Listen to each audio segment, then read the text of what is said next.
I should have been dead by the second night. That's not me being dramatic. That's simple math. No food, no shelter, and the kind of cold that could freeze the breath right out of your lungs. Yet somehow, I'm here, telling you this story. And if you'll stick with me, I'll share what that brutal winter taught me about survival. The kind of lessons you can't learn from YouTube videos or glossy wilderness manuals, but only from staring down the raw edge of nature itself. They called it the coldest winter in American history. Some folks argued about whether the old records from the 1800s still held the crown, but let me tell you, when the snow swallowed entire highways and the thermometer refused to crawl above zero for weeks, those numbers on paper didn't matter. It was bone-splitting, soul-cracking cold, and I was caught right in the middle of it. Now, to be clear, I hadn't planned to test myself against Mother Nature's most merciless mood swing.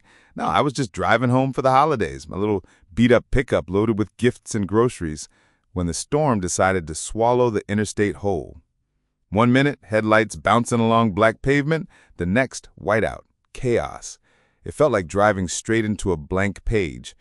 Then my engine coughed, sputtered, and died, as if it had decided, nope, I'm done with this. That's how my crash course in survival began. Rule number 1, panic is the first predator. When your world shrinks to a silent cab surrounded by whipping snow, the first thing that comes for you isn't frostbite, it's panic. I felt it clawing up my chest, whispering, "This is how people die." My hands shook, not just from the cold, but from imagining headlines about stranded motorists found frozen solid. But here's what that night taught me. Panic burns fuel you can't afford to waste.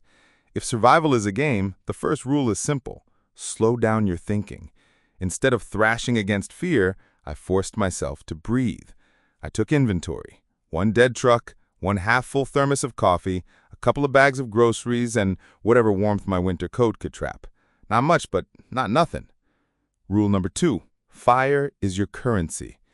The cab of a truck loses heat faster than you think. Within an hour, my toes were tingling, the coffee was cold, and the windshield was frosting over from the inside. That's when I realized the ancient truth. Fire isn't just a comfort, it's currency, traded for time, warmth, and hope. Problem was, I had no lighter. My groceries weren't exactly fire-starting material unless you count a frozen loaf of bread as kindling, but buried in the glove box was a survival kit I'd tossed in years ago, one of those better safe than sorry purchases. Inside was a small magnesium fire starter. My hands shook as I scraped sparks onto crumpled grocery receipts, coaxing tiny flames like they were fragile newborns. When the paper caught, I felt like I had lit the torch of civilization itself. I kept the fire small, feeding it scraps in a metal travel mug so I wouldn't burn the truck down. The flames didn't heat the whole cab, but they warmed my spirit. That little circle of light turned fear into focus. Rule number 3, hunger is a liar. You'd think food would be your top priority, but here's the trick. Hunger shouts louder than it matters in the short term. I had enough groceries, apples, crackers, a pack of summer sausage to stretch for a while, but my stomach growled like it was demanding a 5-course meal. What I learned is that hunger exaggerates. You can ignore it for longer than you think. Thirst and cold, those are the real assassins. So I rationed my sips of melted snow, ignoring the stomach that wanted me to feast. And every time the hunger pang struck, I repeated, stay alive today, eat tomorrow. That first night was the initiation. By morning, the truck was buried in snow, and the world outside had turned into a frozen desert. I realized rescue wasn't coming anytime soon. If I wanted to see another sunrise, I'd need more than a few scraps of fire and rationed snacks. I'd need to start thinking like a survivor. And that, my friends, is where the real lessons began. By the second morning, my truck was no longer a truck. It was a snow tomb. The windows were packed white, the air stale, and the little fires in my mug weren't enough to fight off the creeping frost that had crawled into my bones. That's what I knew. Stay put, and I'd freeze. Move, and maybe, just maybe, I'd find something better. So I layered up. 2 pairs of socks, my coat zip-tied, a scarf wound tight around my face. I stuffed crackers in my pockets and stepped out into a world that didn't even look real. The silence was the first thing that hit me. No cars, no birds, just wind. The kind of silence that makes you feel like the last human left alive. Rule number 4, Landmarks save lives. In a whiteout, every direction looks the same. Walk blindly, and you're just spinning in nature's washing machine. So I forced myself to move slow, marking each step, glancing back to memorize the faint shadow of my truck. I told myself, always know the way back. It was like tying an invisible rope between me and safety. That's another survival lesson right there. Pride kills. Don't wander like a hero. Stay cautious. Humility can keep you breathing. After about an hour of trudging, I spotted what looked like a jagged, dark line on the horizon. A tree line. Shelter?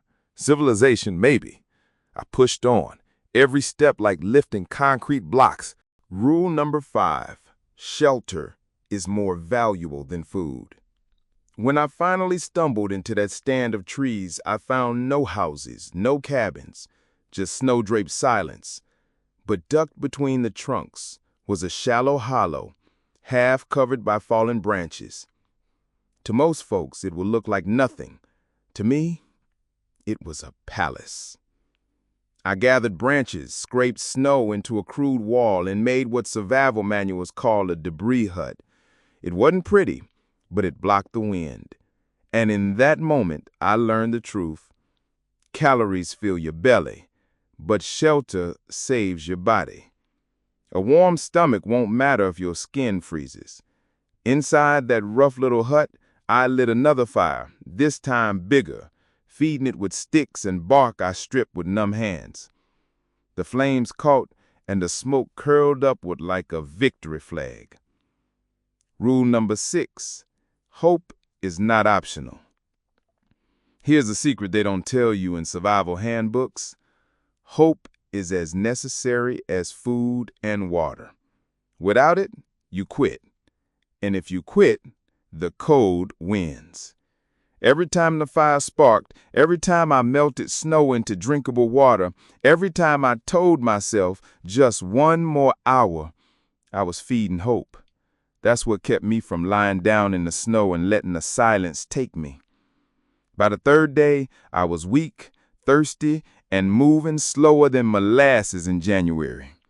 But luck, yes, sometimes survival depends on luck, finally showed up.